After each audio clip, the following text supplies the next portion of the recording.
অনেকে আছে অতীতের কষ্ট ভুলতে চায় না, ভুলতে পারে না। কেউ আপনারে ধমকি দিছিল, কেউ আপনার সাথে খারাপ আচরণ করছিল, কেউ আপনারে গালি দিছিল, অনেকে এটারে পেলে পুষে অন্তরে বড় করে রাখে, আছে না নাই?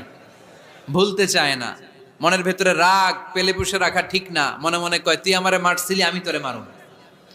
তুই আমারে অপমান করছিলি ওই দিন, যদি একদিন সুযোগ পাই তোরে হোতা এলামু। আছে না এরকম?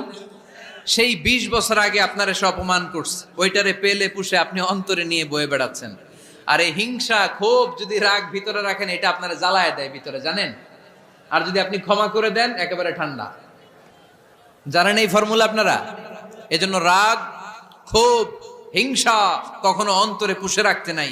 মা যাদাল্লাহু আবদান বিআফওয়িন ইল্লা ইজ্জান। কোন বান্দা যদি তার অন্য কোন ভাইকে ক্ষমা করে দেয়, আল্লাহ তাআলা ওই ক্ষমাকারীর সম্মান আর মর্যাদাকে বাড়িয়ে দেয়। আল্লাহ